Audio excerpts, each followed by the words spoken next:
Now, it may be time for some of you to consider flipping your stance. Keep in mind, I am not a financial advisor. These are only my opinions, and you are very well entitled to, and I encourage you to have your own opinion. Oh boy, this could deserve a flip-flop. Markets are today hitting a new all-time high for no reason. In fact, there's no reason why markets are moving higher. I guess the path of least resistance is higher, sure, but there is no catalyst pushing markets to a new all-time high. This to me feels like capitulation.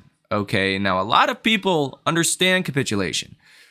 Anytime markets fall or crash or there's a big selling event, people are quick to say, there's the capitulation, it's up from here. It's harder to spot upside capitulation. But I do think that's what's happening today. Some people that have been sitting out this market are just throwing their arms up in the air and saying, well, we gotta buy something because markets are just going higher. Even though we don't like valuations and there's risk out there, we have to just buy something.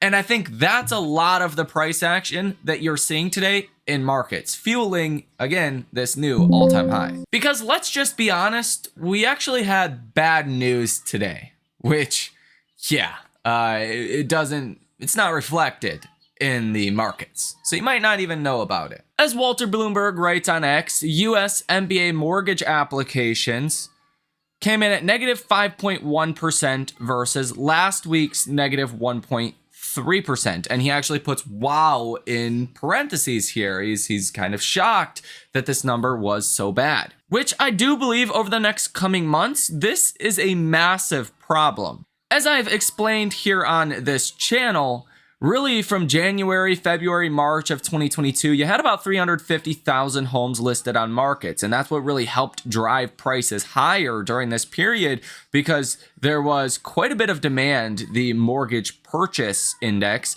was at about 300 points, a little bit higher than that. And you had a very low amount of homes on the markets.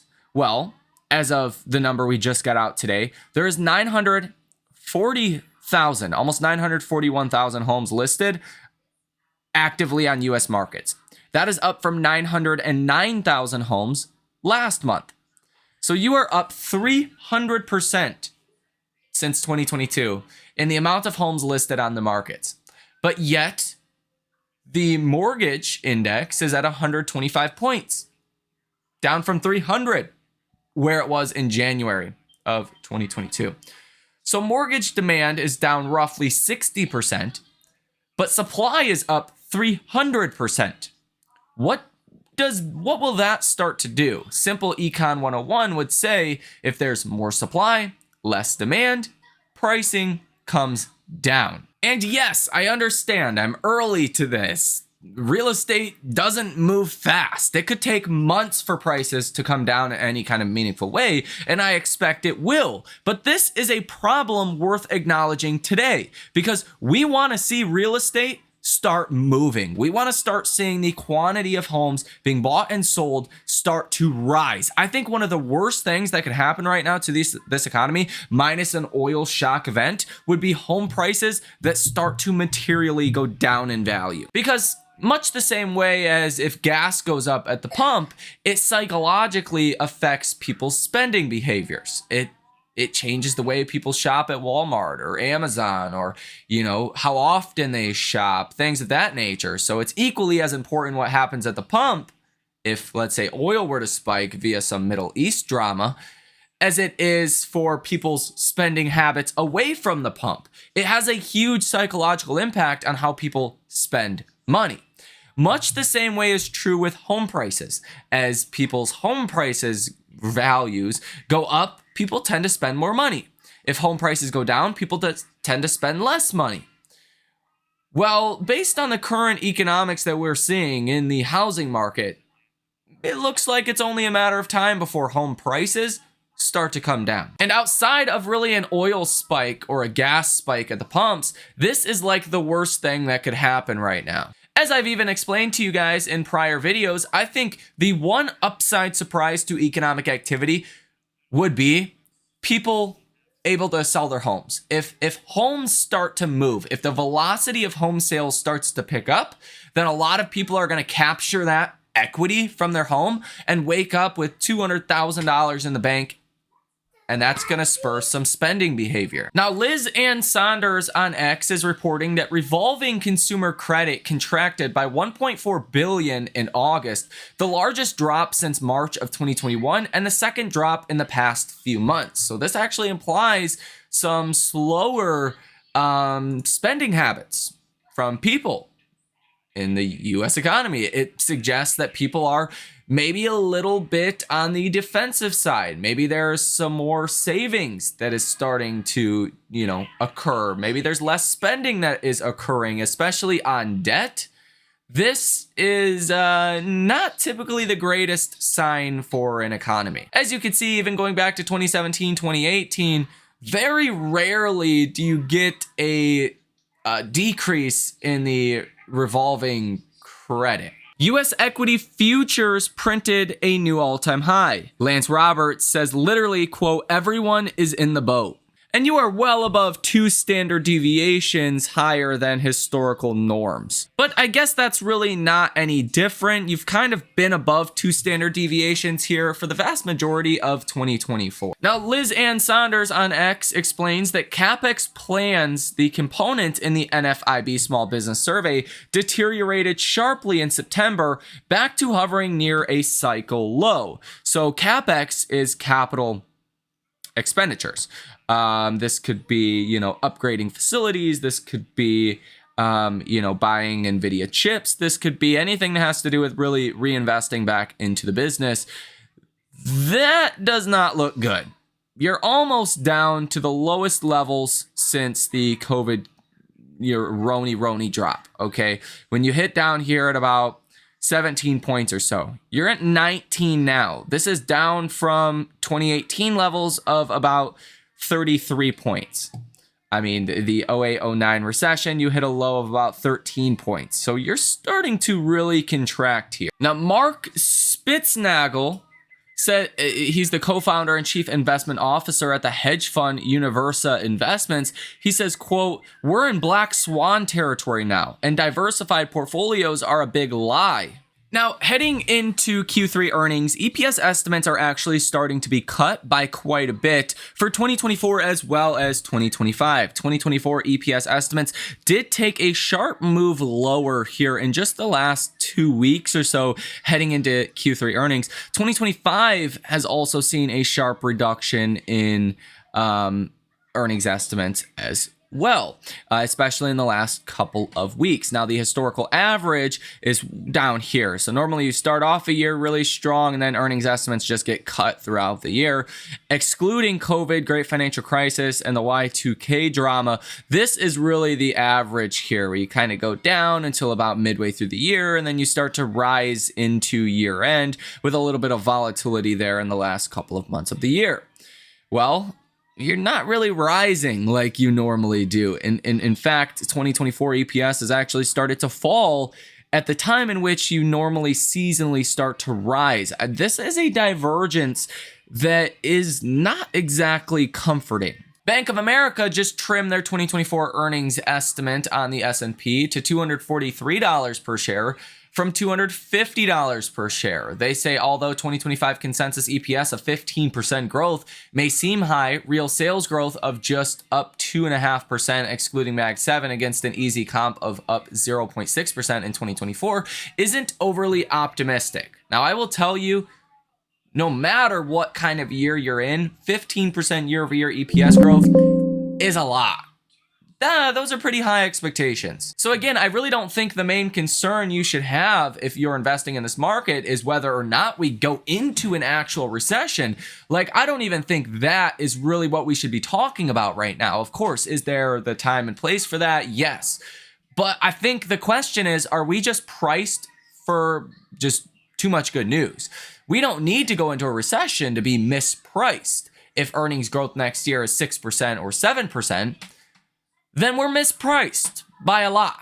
And that's where you can get quite a bit of downside, even if we don't go into a recession, even if the unemployment rate were to just trend sideways here. Now, with that said, as I've also mentioned here on the channel many of times, we really have four main catalysts or themes in markets right now, okay? You have earnings, that's number one. That's the most important thing that we're going to get over the next couple of weeks or next couple of months. If earnings disappoint, it's pretty clear markets probably are going to fall. Now, again, with earnings estimates falling, it could be an easier bar for companies to beat. The question really is, what do they say about guidance for 2025? If guidance starts to come in bad or not good enough for markets, that's what sends stocks higher or lower. It's really guidance. It has very little to do with the actual earnings themselves in the near term. Long term, guidance, whether it's good or bad, really doesn't mean too much. It's about whether or not companies come through with earnings.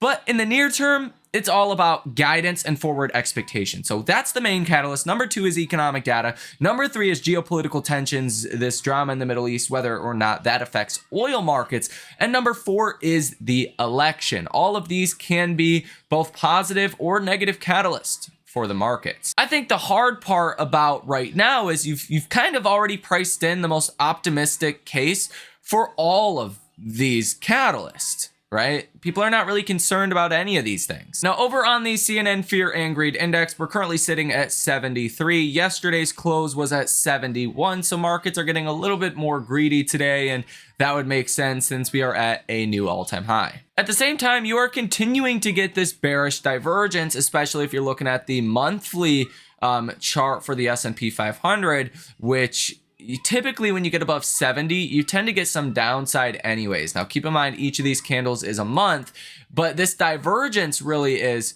just lower highs, right? You can almost trend this out. You've got this divergence. Now, if we actually break above the prior, overbought level that we hit about 79.5, then that would actually start to look really good for markets. But you do have a bearish divergence there. Now, when you get above 70, you do tend to see a correction at some point. So eventually we will get a correction, right? Eventually over the coming months, we will get some kind of, downside correction. It tends to happen every time. You get a 5 to 10% correction once you get to about 70 here on this monthly RSI for markets. Even if you look at the weekly RSI, especially on the weekly RSI, that can be a little bit more short-term in nature. Like going from March of 2024, the RSI hit, 80, almost 81. Back in July of 2024, the RSI hit about 79, and now the RSI is at 67. Suggests there could be more upside for markets, but at the same time, you have that bearish divergence that is occurring where you're hitting higher lows for the weekly RSI. These are more technical in nature, doesn't necessarily indicate an imminent fall for markets, but something to consider. The bigger catalyst of this week is going to be earnings, which you really start to get some of your big bank earnings this Friday with JP Morgan, Wells Fargo, BlackRock, BNY, and Bank 7. They're going to tell us more about the consumer, whether or not the consumer is still holding up, if they're slowing down, what's going on with bank balances, all kinds of new information we will get about the consumer on Friday. And I think really right now with all the seasonal adjustments, with the election coming up, it's kind of hard to say what economic data we get from the GOV is actually accurate, what we should pay attention to, whereas company earnings, they are accurate. They are legally obligated to be honest with you. So if banks have good things to say, then personally, I would be a little bit more optimistic following bank earnings. Tomorrow morning, we are going to get core CPI as well, month over month. You're expecting 0.2%, year over year expected at 3.2%. Month over month CPI is expected at 0.1%. That is the headline, and year over year headline is expected at 2.3%. As I shared with you in the last video, CPI actually comes in at a separate decimal. It doesn't come in as a round number. So of the major banks that post their CPI forecast every CPI report, the median forecast on the headline month over month is 0.09%. The year over year headline is expected at 2.3%. Core CPI month over month is expected at 0.26%. So that could actually come in at 0.3%. It would actually get rounded up. But last month for August, we were at 0.28%. So it'd actually be a slowdown from last month. I think that's the most important part. As long as we don't accelerate again on CPI, then I think markets will be okay with that. But if we come in higher than last month, that could start to be a problem. Now, year over year core CPI is expected at 3.2%. Now, is CPI really going to push markets even higher? Probably not. Again, even if it comes in really low. I just think that's kind of everyone's expectation already, is inflation's no longer a problem. One of the bigger problems we have in markets right now is the fact that stocks are hitting a new all-time high today, but the VIX is at 20.83. So you're almost at 21 on the VIX, but then again, you're at a new all-time high. That doesn't make a whole lot of sense. It's like everyone's like tentatively buying stocks, and it even looks like there's a fair bit of capitulation today to the upside. People just throwing in the towel and buying. But yet there's kind of other people looking around saying, hey, do you see the VIX? You see what's going on over here? People are a little nervous. What's going to happen? And nothing is happening. It's kind of like when you get a small earthquake, one that you just, kind of barely feel, and you're just, looking around, looking at everyone, saying, hey, is there a bigger one that's coming? Was that just a small starter, if you will? It's kind of how it feels in markets right now. And that's what the positioning shows. People are buying. There is this capitulation to the upside, but there's a lot of puts being bought as well. And that's really what the VIX is showing us. So in essence, for any of you that are in the super bull camp, the, markets are just going higher forever camp, in the near term, I think there's some massive issues. And normally when you get these kind of capitulation days where markets hit a new all-time high and really power through on no news at all, those tend to be capitulations. And much the same way as capitulations to the downside tend to be bullish, right? Tend to be a good time to buy. Capitulations to the upside tend to be not so bullish. They tend to be, blow off top rallies, if you will. So I think in the near term, it's time for some people to flip and start to look at the reality of the situation, start to look at the risk to reward in markets, and you're going to come to the same conclusion that I am. Yes, markets longer term will do just fine. 6-12 months from now, markets will do just fine. But over the next 1 to 3 months, we could have a bit of a problem on our hands as expectations are priced for perfection. And again, it's not like markets actually went higher today on any news. There wasn't any news. In fact, we actually had news today from Iran's Jabari that says we're prepared to launch thousands of missiles at Israel. We'll hit Israeli military and economic sites if attacked. And it was recently reported that the U.S. would not help Israel defend against another missile attack if they just went in and attacked Iran without consulting with the U.S. And that came out yesterday. That was the news. And now today at 11 o'clock in the morning, Biden and Harris had a call with Netanyahu, which presumably is about this retaliation. So perhaps you're even now closer to larger tensions in the Middle East. I don't see this as positive for markets. But again, it really depends if energy infrastructure is targeted and what happens with the price of oil. That could be an economic disaster. Or if nothing is really targeted as far as energy infrastructure, things will just go back to normal. So let me know what you think about this information down below in the comment section. Hit the like button as well as subscribe to the channel if you made it to the end of this video. You guys have a great rest of your day, and I will see you in the next one.